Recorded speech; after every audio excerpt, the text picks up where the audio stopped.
நீங்க இப்ப இங்க 1 மணி நேரத்துக்கு மேல ஆள் இல்ல. 1 மணி நேரத்துக்கு மேல நான் நிக்கிறேன். 1 மணி நேரமா நான் நிக்கிறேன். இந்த வார்த்தை கேட்டு நான் நிக்கிறேன். ஒரு ஆம்பளை குடிக்காரன் தொட மாட்டேன்னு சொல்லிட்டான். குடிக்காரன் அழிக்க மாட்டேன்னு சொல்றான். குடிக்காரன் என்ன கூப்பிட ரூம் போட்டு அவனை எதுவுமே காவல்துறை கேட்கணும். சேலம் நெடுஞ்சாலை நகரைச் சேர்ந்தவர் சுமதி, வயது 53. மகன் திருமண வேலையாக திண்டுக்கல் போயிருந்தார்.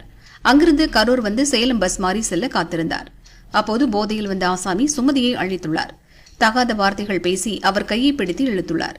ஆத்திரமடைந்த சுமதி போதை ஆசாமியை எட்டி உதைத்துள்ளார். அதன் பிறகே சுற்றியிருந்தவர்கள் உதவிக்கு வந்துள்ளனர். அவசர போலீஸ் உதவி எண் 100க்கு அழைத்தும் இணைப்பு கிடைக்கவில்லை. பஸ் ஸ்டாண்டில் ஒரு பெண்ணுக்கு இவ்வளவுதான் பாதுகாப்பா? சுத்தி டாஸ்மாக் திறந்து வச்சா இப்படித்தான் ஆகும் என சுமதி புலம்பினார்.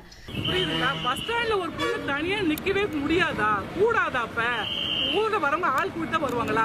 குடிகாரனா கேஸ் எடுக்க மாட்டீங்களா? குடிகாரனா எது வேணாலும் பண்ணலாமா? அதுக்குதான் ஒயின் ஷாப்பா சார்? உங்களுடைய வருமானத்துக்காக எங்களை சாவடிப்பீங்களா? இதுதான் பாதுகாப்பா சார் தமிழ்நாட்டுல? நான் கேட்கறது யாருமா எவனே தெரியாது சார். எனக்கு எவனே தெரியாது. கேமரா பாருங்க, எனக்கு எவனே தெரியாது. எனக்கு சொல்லிட்டே வந்து என்கிட்ட ராவடி பண்ணுவான். ஒரு பொம்பளை வந்து பேசுறவன் என் சொந்தக்காரன் அங்கேயே அறுத்து போட்டிருப்பேன். அவன் என்னை ரூம் போட சொல்ல போய் அறுத்து போட்டிருப்பேன். அவன் யாருன்னு நீங்க கேக்குறீங்க? என்ன யாருன்னு யாரு பிரச்சனை பண்ணவனே கேக்குறோம். எவனே தெரியாது. கேமரா பாருங்க சார். போடுறேன் பாடி சொல்றா. என்ன சார் பேசிட்டு இருக்கீங்க? மன உளத்துல அவ்வளவு தூரம் நான் பார்த்து சொல்லிட்டு என்ன நடந்துச்சு அந்த வார்த்தையை எத்தனை சொல்றானே என்ன ஒருத்த கூப்பிடா யாருன்னே தெரியலன்னு சொல்றேன். நீங்க இப்ப இங்க 1 மணி நேரத்துக்கு மேல ஆள் இல்ல. 1 மணி நேரத்துக்கு மேல நான் நிக்கிறேன். 1 மணி நேரமா நான் நிக்கிறேன்.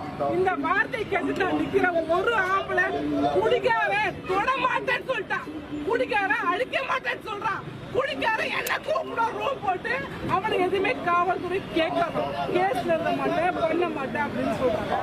நீங்க காவல்துறை நாடுங்க அப்படின்னு சொல்றாங்க. இந்த இடத்துல வண்டி நிக்குது, காவல்துறை வரல.